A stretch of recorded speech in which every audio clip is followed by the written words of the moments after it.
Whenever you say thank you for my service, brother, I don't say you're welcome. I say you're worth it.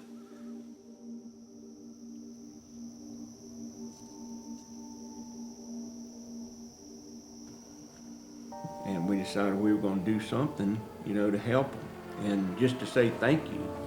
Yeah, I always jokingly say, my name's John Wayne Walding. I'm a Green Beret that was born on the 4th of July and, from Groesbeck, Texas, right? So I don't get much more American than that, Okay, my name's Dan Stamers. I was in the Army 14 years, got out on a disability retirement due to injuries I received during the first Gulf War Desert Storm. Mark McDuffie. I live in southeast Alabama. It's a little town called Geneva. At the end of the day, that's what it's about, is helping someone else.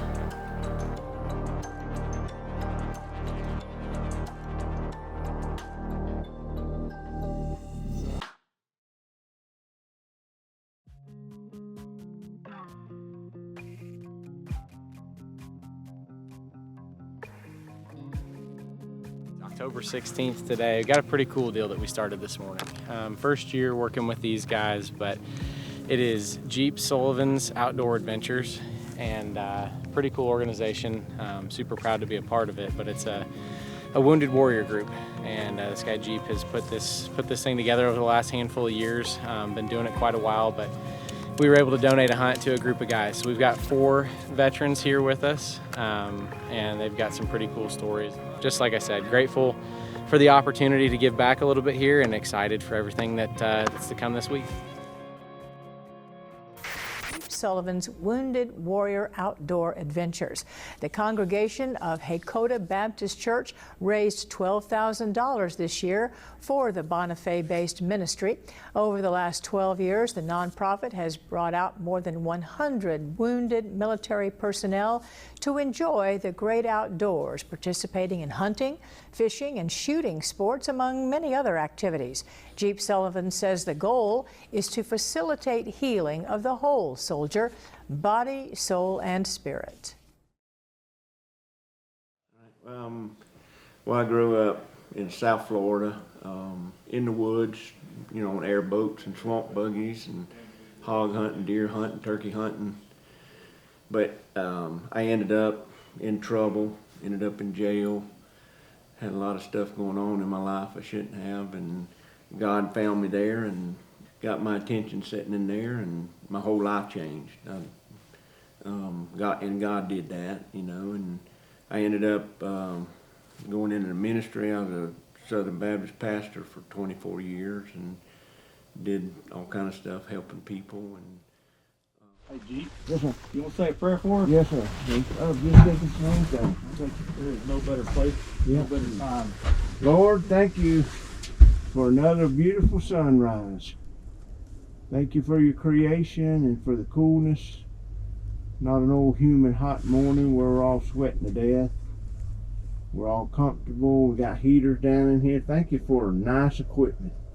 We all are wearing it. We got it all around us. We got good guides. And thank you for Lane helping us put this thing together, and for these guys that have signed on the dotted line for this great country, or for our great country, for helping this country too. And Lord, thank you for our friendships, because we need them more than we know. And thank you for Jesus. And we ask this all in his name. Amen. Amen. All right, boys. on the side of my truck, there's a big picture on the passenger door of 3 Purple Hearts and a set of dog tags, and it's my wife Meg's daddy, Wayne Mitchell, and he was a Marine and in Vietnam, did about a year over there and received 3 Purple Hearts, about a blowed off leg and a whole bunch of other injuries inside and out. And through our church ministry, we just kind of watched how the VA did things for him and didn't do things for him, and you know, hearing the stories of my wife and her siblings growing up and my mother-in-law. You know, it's tough growing up with a veteran daddy that, you know, had been through that. And all these guys that we take all over the place have been in combat, been in all kind of situations, and been through traumas that, you know, you and I can see on the outside, some of them, but most of them carry it in their head. somewhere in them, and have a lot of stuff that they have to deal with every day.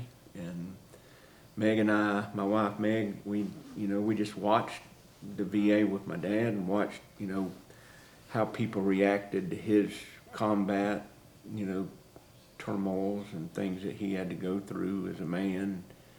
And we decided we were going to do something, to help him. And just to say thank you.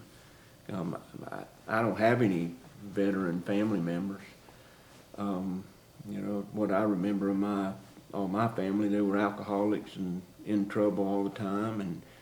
But as I watched her dad, as a man's man, did what he did for our freedoms and for the good of this country, there was just something in us that we just, we had to do something to give back. And so I got an airboat and turkey hunted and deer hunted, and I started taking old guys, Vietnam, Korean, and World War II veterans are the first ones that we started taking in 07, 08, and building up to our nonprofit that we started in 2012. We started taking those older guys, just catching alligators and frog gigging and turkey hunting on the weekends if I was off. That's what we started doing. And in 2014, we kind of both said, all right, it's time to go into something else. And this is what it was. And God just kind of moved us out of that into this to, be able to help these guys just understand that, they got through all the hell they've been through, and there's a purpose after that for them. Them was dead. Ducks. Them are ducks. Them are ducks. You see them? Look at them. They're going to land in the decoys. Look, they're landing in the decoys. Looks like them were pintails. Huh? That was pintails. It's all part of that plan. Yeah. The one we still hear in this duck That's right. market. Exactly. Got a purpose. Amen. Hey, real quick on the safety speech. I'll be talking to you down here where the birds are at, where they're coming, when we're going to shoot. Just wait for me to call the shot. Keep your safety on until you hear me call the shot. You got plenty of time to stand up, shoulder, and click it off and shoot. Okay. We got a dog running, so anything that's on the ground, just leave it. We're shooting some ducks, shooting some snows, shooting a little mixed bag this morning, so it should be good. Other than that, have fun, be safe. If anybody's got any issues or anything, let me know. If we need to turn the, you guys We want all the, have issues. You don't want to open that can of worms. We're talking to a bunch of blown up Missing vets. legs and all kind of broken up crazy Better stuff sit up in down, there. you There's a want lot of to- issues down this road. Well, since you asked, let me tell you about it. all right, issues that I can fix.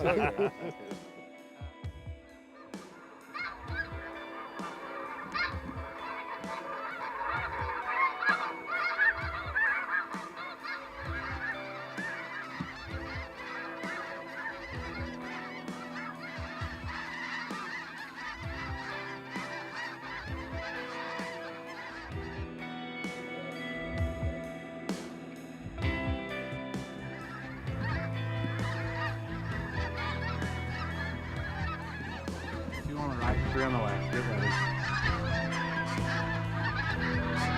Three on the left, Atlanta. Go ahead and shoot him. Shoot him real low, right on the left. There's still more. Yep, two more out the decoys. Coming back around. Left side, coming across. Go ahead and shoot it.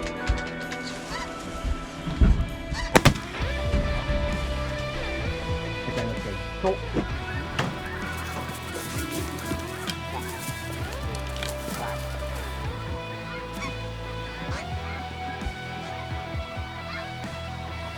Get ready. Go ahead and shoot him out front. Nice. Cool. I'm not going to shoot any singles or doubles. Safety's back on. Safety's back on. Safety on. All right.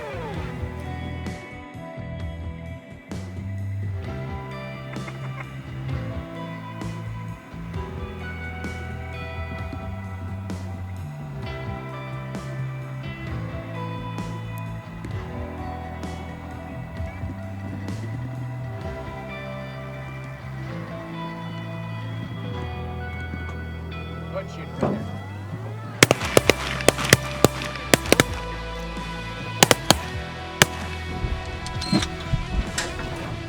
Pretty good shooting.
Right up top. Shoot him right there.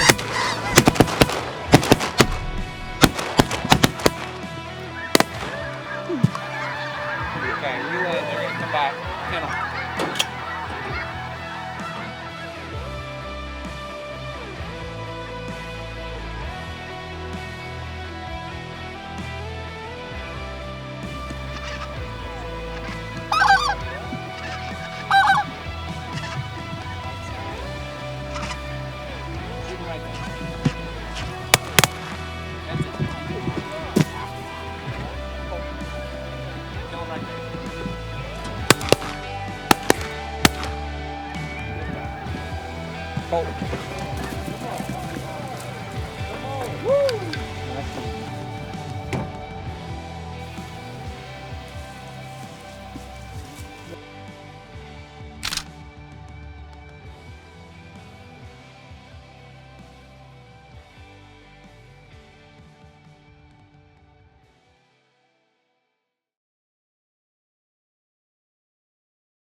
Yeah, I always jokingly say, my name's John Wayne Walding. I'm a Green Beret that was born on the 4th of July, and from Groesbeck, Texas, right? So I don't get much more American than that, But I had a great time here. Obviously coming here through Jeep was something that I was fortunate to get the honor and the invitation to come out here, and I'm just so glad I did.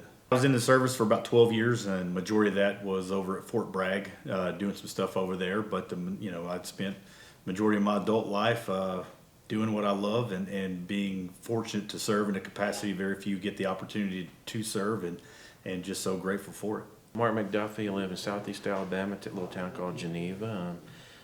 Graduated high school in '97, joined the United States Air Force, not from a large military family. Had a cousin that was in the military, and I was like, hey, I want to see more of this world than just southeast Alabama. So I joined the Air Force and spent 12 years. 10 years I was injured, of course, and I spent about 2 years still on active duty, going through some surgeries, and retired in 2009. Okay, my name's Dan Stamaris. I was in the Army 14 years, got out on a disability retirement due to injuries I received during the first Gulf War, Desert Storm. Well, I kind of grew up during the era where we watched Vietnam on TV, and a lot of us didn't like the way that veterans were being treated, and that was one way that we could kind of give back and help out is to join the military. So I mean that was one reason. I also went in to get a good job, you know, 3 meals a day. Yep. There's nothing wrong with that. So we're facing east that first morning, beautiful sunrise, and awesome. we shoot a couple of ducks, and then all of a sudden here comes 2,000 snow geese. Oh golly, just incredible. I didn't know whether to shoot or grab my phone and use my camera to take pictures. I mean, it was just an incredible sight, and seeing, you know, what God has for us in this world, you know, it's just awesome. Yeah.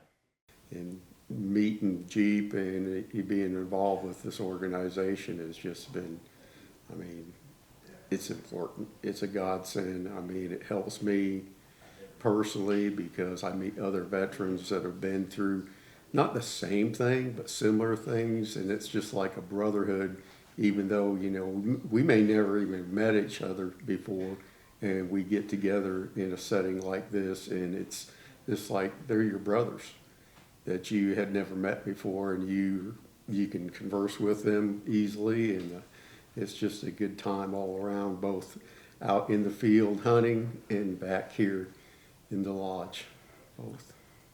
Right, this is something very special that what Jeep has been able to do here is to genuinely love every single man that comes through here, to let them know that their sacrifice was worth it.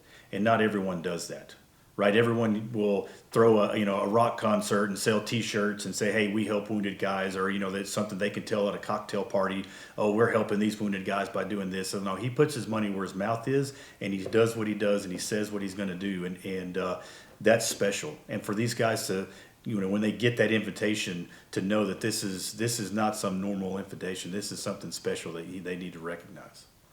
You know, Jeep, and in Jeep's situation, he's a father to me. He's a brother to me. He's an uncle. He's if I need that advice, whether I want to hear it or not, he's that person that's steady as a rock, and he's going to tell you exactly. You may not want to hear it, but he's going to tell you the truth, but he's also going to provide you that inspiration, whatever you need to get through the toughest things that you may be going through, and learn a lot. Especially, I have 3 kids and teenagers and one graduating. You know, it's nice to be able to say, hey, how do you handle this situation or that? You know, it's just been huge in my recovery, and you know, just coming on. I didn't ever think he'd wind up being a best friend, and just maybe an acquaintance when I first met him. But it's like I said, between him and Lane, those are my 2 best friends, and to be able to sit in a duck blind with them and several other veterans that I've never met before, but that brotherhood's there, and they don't have to tell me their story. I don't have to tell them theirs. All we have to do is just look at each other and just shake our head, and I understand. You know, we've been there, and to be able to sit there and watch the sun come up, or the excitement. I mean, I think we've laughed this week in the blind. We've cried in the blind. So many emotions that we've been able to, and in a way, it's just a way to energize us whenever we go back to, you know, to be able to carry this on whenever we go back, even with our families, to be able to just be able to share stuff like that with them. My initial reaction, like always, when Jeep asked me to come hunting, is have leg, we'll travel. Yeah. Right, I'm in. Yep. And so, no, I was excited to get the opportunity, because I know as a hunter, you know, coming up here to, you know, hunt birds in Alberta is, you know, is like a, you know, an Arizona strip mule deer, right, or something that's just very, very, you know, if you get the opportunity, you better do it. Yeah.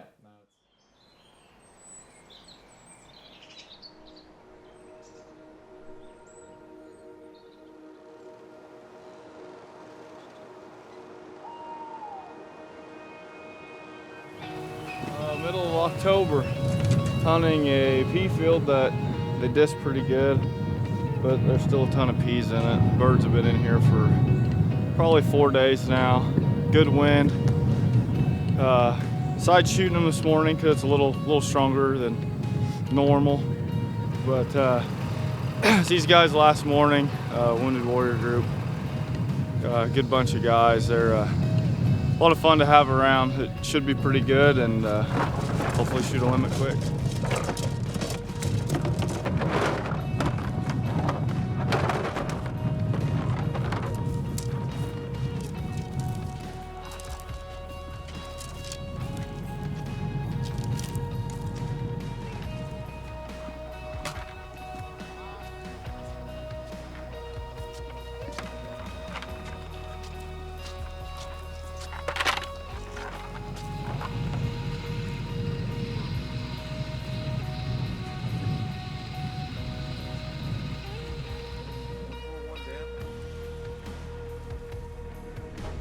I'm finna get ready. What time shooting time, Lane? I have no idea. Come on, Lane. It was 7:22 like yesterday morning. You hear that? They're already right above us. This is gonna be epic. Are you loaded? I'm loaded. Don't you think I ain't loaded?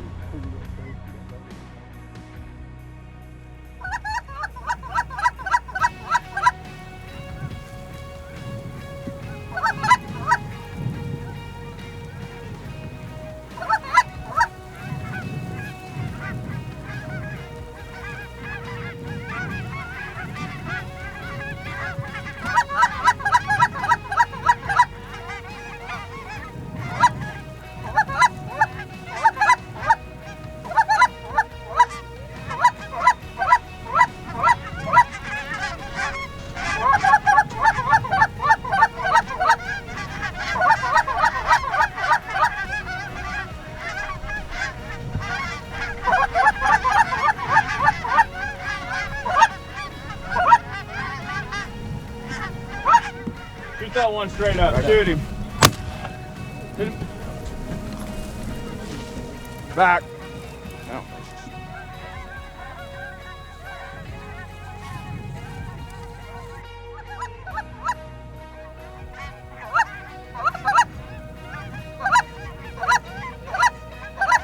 Shoot those four. Shoot them. Right there. Straight up. Shoot them.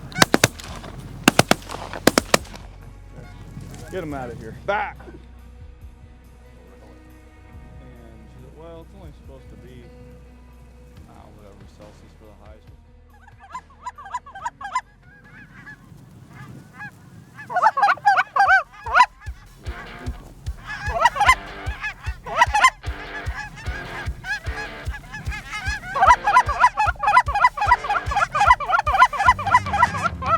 Shoot him!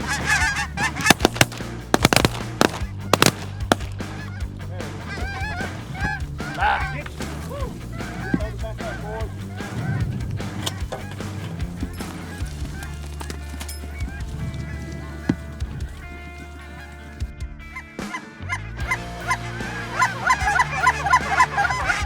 Shoot him, right there.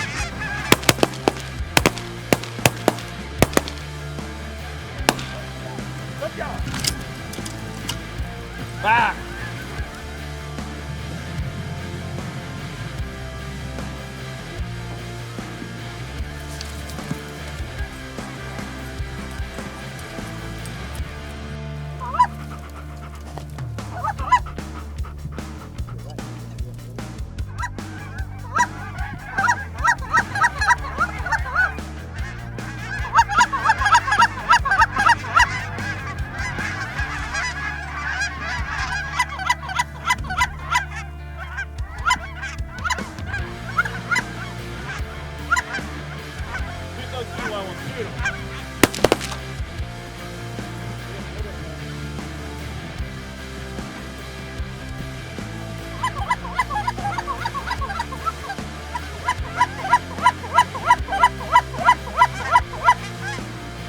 Shoot him, guys.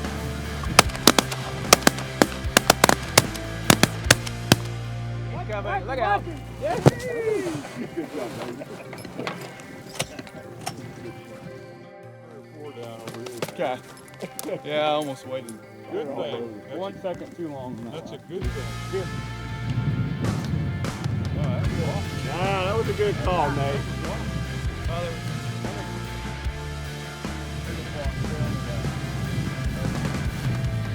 They're coming low front left too.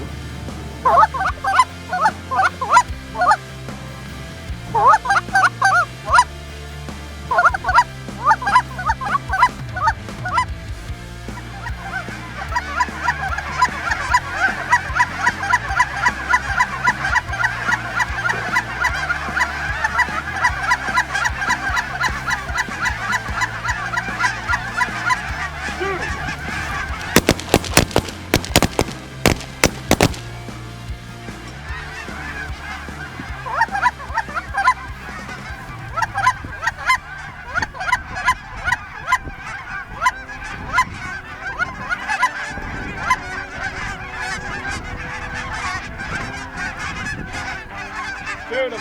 Go.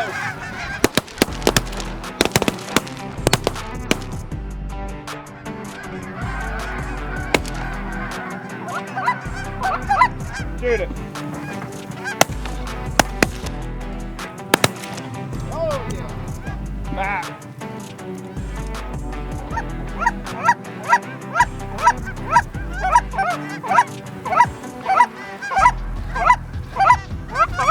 Do those 4.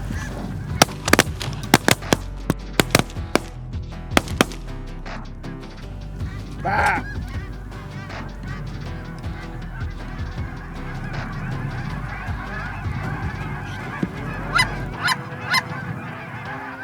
Three ducks. Shoot 'em low.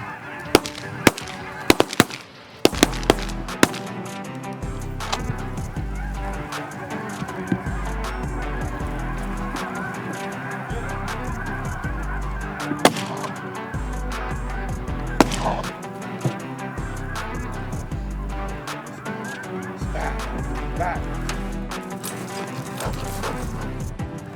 Shoot those 3. Shoot 'em.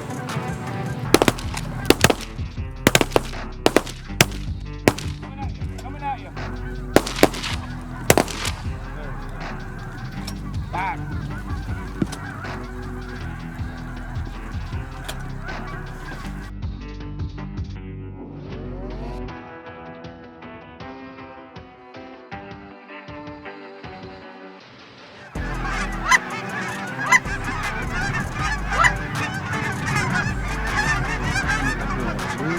Straight up, shoot. That's good.